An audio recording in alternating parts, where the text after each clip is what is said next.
Well, welcome back to another episode of the Always About People Show. My name is Chris Allen, and I'm the host here. And we hope that this program, this show, continues to provide practical insights for you in your leadership role, whatever that role may be. For some of you, it might be a leadership role in an organization. For others of you, it might be a leadership role in family or in the community. But whatever role that is, we hope that this show takes relevant topics and provides some really practical insights about how you can better understand people around you, the people in your life. So again, we're excited about bringing a relevant topic. I'm hearing so much in the organizations that we work with every day around the country. We're hearing all about the next generation, all about how they're not pulling their weight, all about how they're lazy and entitled. We just heard in the last 7 days this new term that's come out via some really interesting TikTok videos called quiet quitting, the quiet quit. And with all of these terms floating around, I think sometimes we all get confused, but we're going to address this topic today. How to get people to pull their own weight. How to get people to pull their own weight. And hopefully by the end, you'll understand that the words that we're using in that title aren't just for the title itself, but actually reflect back on an experiment and a psychological concept that I want to share with you today. So again, the title of today's episode, today's show is How to Get People to Pull Their Own Weight. And regardless of what platform you're watching and viewing this on, I want to encourage you, engage with me. Engage with me today through comments. You can leave a comment, ask a question. I'll get to it live on the show. And if you happen to be watching this later on as a recording, I'd still love it if you would interact with us. Leave us questions, leave us comments. I promise that I'll get to them or somebody will respond to you. So let's jump in. How to get people to pull their own weight. Well, let me set the stage a little bit. I think that there are a number of leaders and organizations today who are asking, how do I engage with the next generation? In a remote environment, how do I motivate people to do great work, to perform well?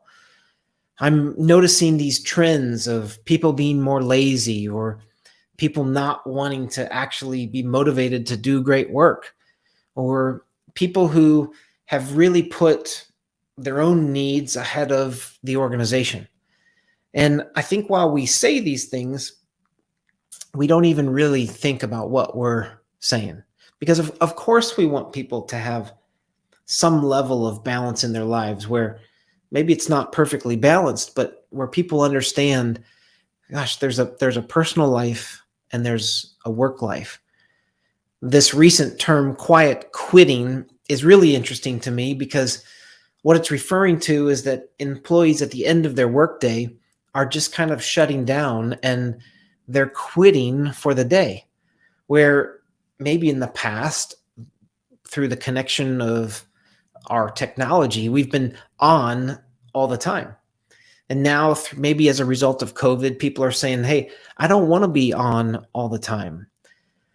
And so business leaders are asking, well, how do we actually motivate people to do more, to perform well, to pull their own weight? And so we've been looking into this. We've been studying this over the past couple of weeks and thought we'd just try to bring some really practical, relevant information to this topic today. You know, in psychological terms, there's a phrase called social loafing. Social loafing.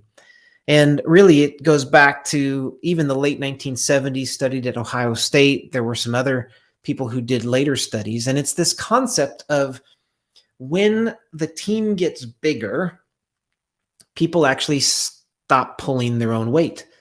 And they may actually reduce their effort in the midst of a team.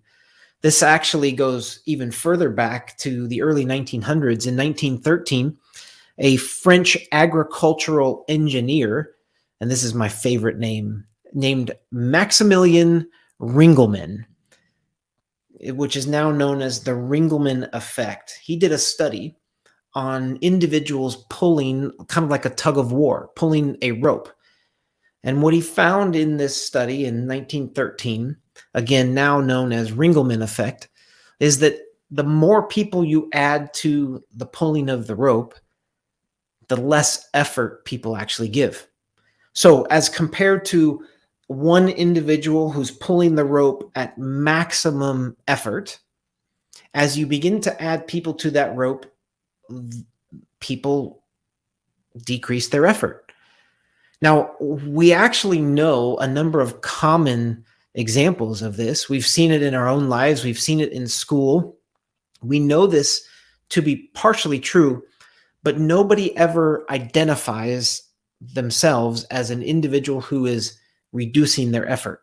All of us believe through our own biases that, no, I'm exerting maximum effort, but the reality is that within a team, there may be individuals who are decreasing their effort as that team is getting larger. I think there's an assumption that when you build a team, every individual on that team will be providing maximum effort to drive the performance up and to the right. The problem with that is that that is not always true. And the reality, as studied through numerous studies, is that as you add team members to a team, you run the risk of people actually decreasing their individual effort.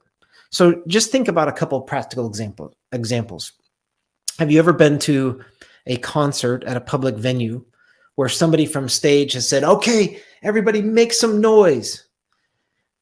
Well, inevitably, they always come back and say, come on, you can do a little bit better than that. And all of a sudden, everybody increases their volume or their effort. This happens at sporting events all the time with cheering or applause, and they have the applause meter or the noise meter, and they're measuring decibels. You can always get a little bit louder.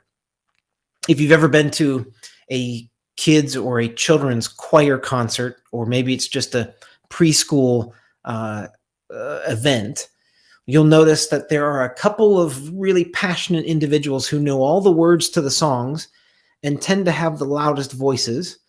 And then there will always be a couple people on stage who don't look like they're participating at all.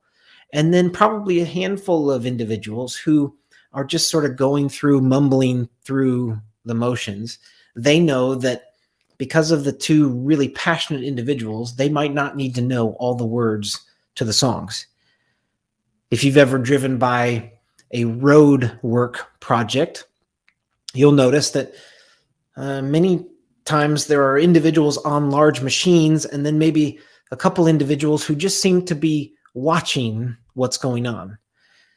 Maybe you've been a part of a group project or a school project, and there was an art to always picking who your partner was going to be. There may have even been times when I chose partners because I knew that they would carry a greater load. And I think we know what that feels like within the context of education. And then I think the last really practical example is watching kids play sports. And at young ages, you know that there are typically a couple really, really good athletes that have developed quickly. Everybody else may be chasing the ball in whatever sport you want to think about. But again, in a team sport, it doesn't always mean that everybody exerts their maximum effort. In a team sport, in a team event, in anything that's pulling a group of people together, there are a couple of questions that people are asking when they engage with the team. They're asking, all right, so what's best for me as an individual? And then the second question they're asking is, what's best for the team, the group, or us, or we? So there's this concept that we've been kind of working on, and it's the concept of me and we. The questions that each of us ask when we're in a group environment is, okay, what's best for me? And what's best for we, or the group and the team? The way to think about this is that what's best for me is what's best for me and my strengths, my personality, my experiences, and my values. What would be best for the team or we are, how does the leader manage this? How does this affect the group? And what's the level of psychological safety within the team? And so as we're constantly assessing these two things, whether we're conscious of it or not, might be just a subconscious thing, we're asking, okay, in this team environment or in this concert or in this sporting event, what's best for me and what's best for the team? And this actually gets to understanding people, because there are really two things that are going on that influence performance. And if you're taking any notes, these would be the two concepts that I want to leave with you today. It's the concept of perception and the concept of prompts. And I will explain these, but these are the two things that dramatically influence our individual performance within a team. And if our question at the beginning of the session and our title for today's episode is how to get people to pull their own weight, I would say simply, if you could understand more about perception and prompts, you would understand how you can get individuals to more fully pull their own weight. All right, the first thing, perception. It's a really easy concept. It's really just when you step into a team environment, what is your perception of your value on that team or within that group or in that environment? What's your perception of your value?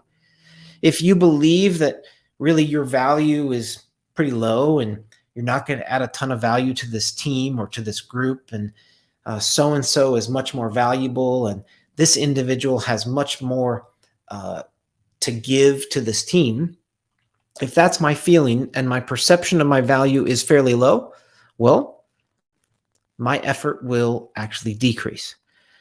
It's actually, there's a term, it's called perception of dispensability.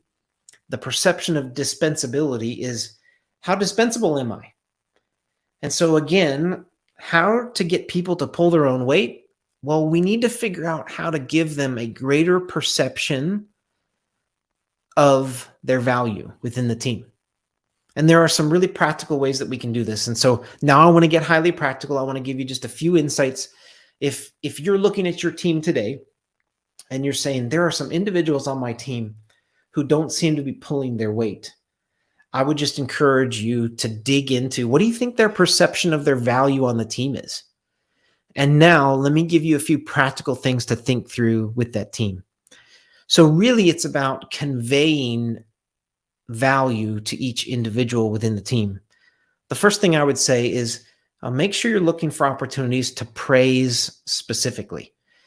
Here's what I mean by that. Oftentimes we can say, wow, great job, so-and-so. Great job. You're doing great. But there's no specificity to that praise. And so be specific about the value that somebody is giving or providing the team. Be specific, call it out, state it, because what that does to a person's mind is it gives them the specific value that they're providing, and their feeling of the perception of their value increases. So praise specifically. I would also say praise publicly. You want to state a level of praise in front of peers so that that person's perceived value of themselves amongst the team increases. And again, what we're talking about here is perception. And so we want each individual to perceive that the value that they provide the team is incredible, that nobody else could fulfill the value that they do. So praise specifically, praise publicly. And then I would just say, point to the action or the responsibility that really provides value to the team. Point to actions, point to responsibilities. Let them know what they are responsible for actually makes a big difference to the mission, the vision, and the value of the team. And so again, point to the action and the responsibility. Then I would say point to their unique contribution. And so again, back to kind of this idea of the two questions everybody's asking are, what's best for me and what's best for the team or we? And so if I can help somebody understand that what's best for you as an individual is for you to use the unique gifts, strengths, abilities, passions to provide value to this team, I'm tying it back to their perceived value within the group structure. And then lastly, identify and communicate their responsibilities and what they're accountable for. And what that does is it helps somebody understand I'm not just a part of this team. I'm making a unique contribution, and I have a responsibility that needs to be met amongst my peers. And so again, when people feel the weight of their own responsibility within the team, they will pull their own weight. And so back to our question, the title of this episode, how to get people to pull their own weight. And I'd love it for those of you who may be watching live right now.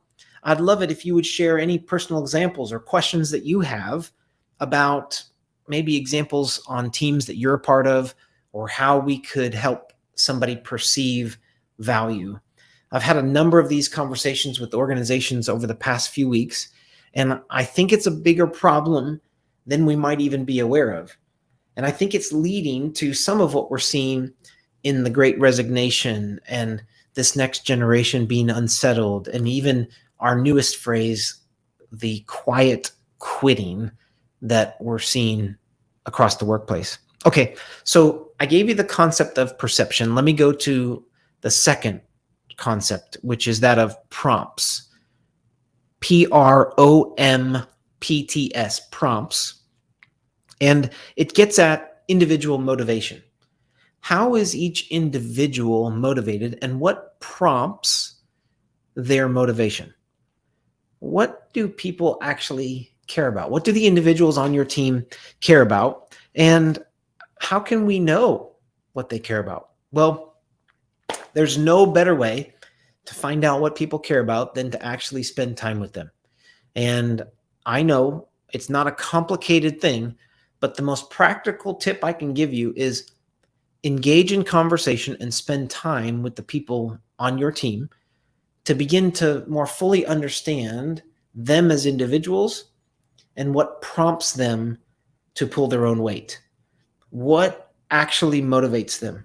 I know that in previous episodes, we've talked about a book that my friends wrote on really its performance in general, but there are intrinsic and extrinsic motivations.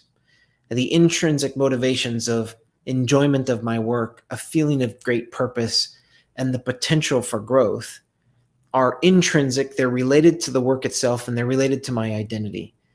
This has to do with what's best for me. But then we have extrinsic motivation of emotional pressure, economic pressure, and inertia, defined as, hey, I'm just doing the same thing over and over, and I don't even know why I'm doing it.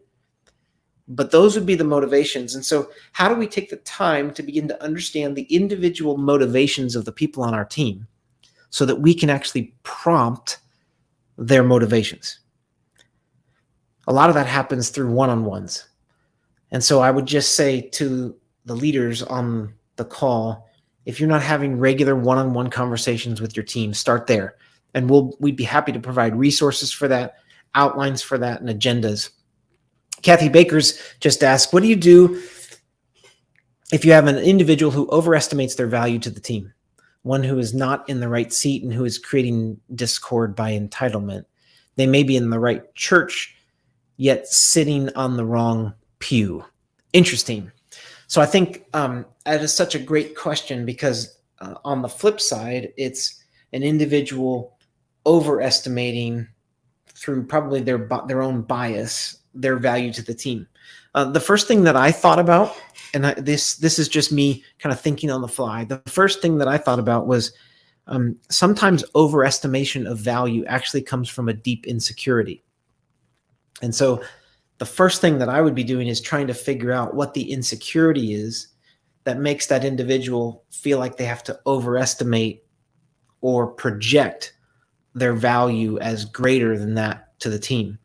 And so what I would say is, particularly in a one-on-one conversation, I would be finding out more about that person. I'd be finding out what motivates them.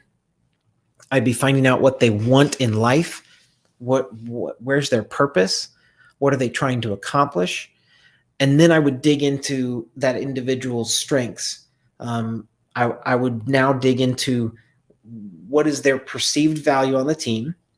And at times I might have to enter into a really candid, crucial conversation to say, hey, I believe you have incredible value here, but over here, you're actually taking away some of the effort of other team members in the way that you're acting, or the way that you're portraying, or the way that, or the seat that you're in. And so I think that that is a deeper question. I do think that there's a difference in handling that situation as a peer who notices that somebody is overestimating their value, and how you handle it as the leader of that team, which would have the authority and maybe the responsibility to do something about it. But I would say in general that we often see that an individual who's overestimating their value to the team, that's actually coming from a deep place of insecurity. And so I think my thought would be, how do I dig into the individual? How do I build a relationship to find out what that insecurity is? And then from there, if the relationship has been established, now I can get deeper into, here's how that's affecting this team. I need you to be aware of that. Here's how it's affecting other members of the team pulling their own weight. And I think that would potentially lead to an understanding and potentially a change of behavior. It's possible, though, that the only way that that changes is to get that person off the bus, or to use Kathy's example or illustration, they might not be even in the right church. So not just switching the pew, but actually switching the church. So that would be just, I appreciate your engagement, Kathy. Thanks for sending that in. So back to prompts. We talked about the time that's necessary. The second thing, which I actually addressed in response to Kathy, is the importance of relationship. And, it's one thing to just spend time. It's another thing to actually care for an individual and build a relationship. And so I just want to encourage the leaders who may be watching and engaging that there is nothing more important than establishing deep care and relationships with the people on your team, the people under your leadership, and that through that relationship, trust will be established. Psychological safety will be established. And you can begin to then understand, okay, how can I better prompt this individual? How can I better prompt this individual to understand that I'm noticing that they're not pulling their own weight? So let's go back to the beginning. The beginning of the show, the title, How to Get People to Pull Their Own Weight. And we talked about, why are people unmotivated in the workplace today? It's rarely laziness or the unwillingness to work. At least that's what we see. And that seems to be our go-to complaint. Maybe that's the rationalization, but it's rarely laziness or the unwillingness to work. I think most people roll out of bed every morning hoping that they can do great work and be valued for that work, that work would energize them, that it would be purposeful, and that it would take them somewhere. It would lead them somewhere that they want to go. And so people are looking to do what's best for themselves. And most people are actually looking to do what's best for the team. But there are some really specific things we need to understand about human motivation and how group and team dynamics affect me pulling my own weight. So just quickly again, there's a concept called the me and we, which is, hey, we're all asking these questions. What's best for me? What's best for the team, for us, for we? And then to understand people, I need to understand, what is their perception? What is their perceived value amongst the team? And then secondly, what will prompt them to more fully pull their own weight? And so if I just go back to this concept that's come up in the last week or so, quiet quitting, I would ask the question, instead of saying, oh my gosh, this generation, they're just not as motivated to work, they're quitting, they're leaving early, they're not giving their full effort. Instead of jumping to that conclusion, I would just be asking the question, so why are they quietly quitting? And the answer might be, well, the workday is over and they want to concentrate on their family. And I would say, congratulations. They need to put those priorities in alignment in their life. But if you're also saying, no, they're not actually pulling their own weight on the team and they're quietly quitting, leaving the work to the other members of the team, then I would say, well, the way to address quiet quitting then is to get deep down into understanding people instead of just making assumptions about them. We love to make generalizations about people, but what if you just took the time to understand, hey, do you know how valuable you are to this team? Do you understand the value you provide to this team? And when you're not available or when you just disappear, the team doesn't move forward. My guess is that the people who are quietly quitting, they have never been told or don't understand and definitely don't perceive their value is very high. They do not feel like they are a valuable member to that team. And I would just dig into, how can I help this person feel more valuable within this team structure? And then secondly, to the individuals who are quietly quitting, have you taken the time to understand them? Have you taken the time to really understand what motivates them? Have you taken the time to care for them? Have you taken the time to build a relationship with these individuals? Because when you do, you'll begin to understand not everybody is motivated the same way. What motivates this individual differently than this other individual? And so again, just a reminder, don't assume, don't make generalizations. How to get people to pull their own weight? Well, understand a couple things. Understand, number one, what is this person's perceived value on the team? And secondly, what are those things that will prompt them to actually pull their own weight? What will motivate them? And so what I would just say in conclusion is that performance is motivated by perception and prompts. Performance is motivated by perception and prompts. And when we go back and we look at all of these studies that show that individual effort, decreased effort happens as more members join a team, we can get to the root of that performance by understanding perception and prompts. I hope that you were able to take some practical insights away. I hope that these thoughts, maybe some questions that came up afterwards, will help you as you lead people on teams, in families, in nonprofit organizations, in your community. You might be a coach listening to these things and understanding more about the individual athletes on your team. Whatever your situation is, hope this helped. Performance is motivated by perception and prompts. To those of you who join us regularly, thanks for joining us for another episode of the Always About People Show. Just a quick reminder, we go live on LinkedIn, on Facebook, on YouTube. These recordings are available forever and would love for you to engage with them. Thank you for leaving questions, for comments.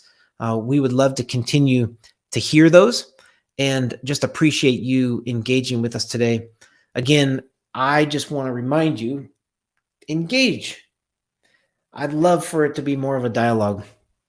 Thanks, Dan. Appreciate you engaging. And Joseph, thank you as well for leaving a comment. Appreciate you guys, your engagement today and really in the past as well. Thank you guys for joining. We'll see you on our next episode of the Always About People Show.